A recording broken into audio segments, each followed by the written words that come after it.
ये रिक्शा चलाने वाले हाथ कल यही हाथ एक आईएएस अधिकारी को सलामी देने वाले थे। वाराणसी की गलियों में सुबह का उजाला छितराया नहीं था।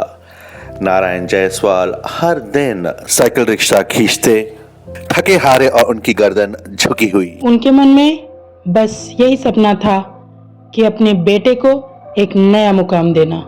परिवार की हालत इतनी खराब थी कि गोविंद के पास पहनने के लिए 2 जोड़ी कपड़े से ज्यादा नहीं थे।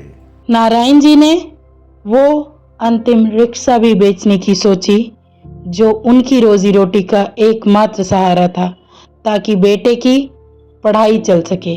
लोग कहते रिक्शे वाले का बेटा क्या कर सकता है, लेकिन कभी कभी सबसे कठोर बात ही सबसे बड़ी प्रेरणा बन जाती है।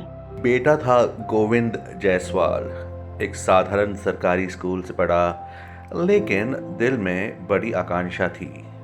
वह जानता था कि उसके पास महंगी कोचिंग नहीं है, कोई खास संसाधन भी नहीं है, बस किताबें, जतन और पिता की ढेर सारी उम्मीदें।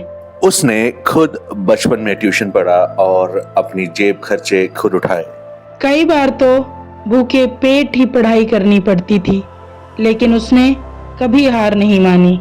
आईएएस परीक्षा, लाखों लोग, सिर्फ कुछ चुनिंदा स्थान। गोविंद ने पहला प्रयास किया, लेकिन आर्थिक तंगी, वातावरण का दबाव, यही सब उसकी राह रोकने की कोशिश कर रहे थे। पिता ने खेत तक बेच दिए ताकि तैयारी जारी रह सके। और फिर आया वो दिन परिणाम का। गोविंद ने हासिल किया ऑल इंडिया रैंक 48 2006 में। जब परिणाम आया तो न केवल एक परिवार ने जश्न मनाया, बल्कि उन सपनों ने जीत पाई जिनका अंदाजा नहीं था। नारायण जी की आंखों में खुशी के आंसू थे। रिक्शा, गली से सरकारी भवन तक की एक यात्रा, प्रेरणा का एक संदेश। इस कहानी से हमें क्या सीख मिलती है? स्थिति चाहे कितनी भी कठिन हो, हौसला कभी कम नहीं होना चाहिए। संसाधन सीमित हो सकते हैं, लेकिन दृष्टि विशाल हो सकती है। और सबसे अहम, सपना देखने का अधिकार हर किसी को है। जो एक रिक्शे वाले ने शुरू किया था, आज एक आईएएस अधिकारी ने पूरा किया। अगर आपका विश्वास आपका साथी बन जाए तो साइकिल रिक्शा से दिल्ली प्रशासन तक का सफर संभव है। ये कहानी है नारायण और गोविंद की, और वो कहानी है हर उस इंसान की जिसने ये कहा कि मैं कर सकता हूँ। आपको ये कहानी कैसी लगी नीचे कमेंट में जरूर बताएं।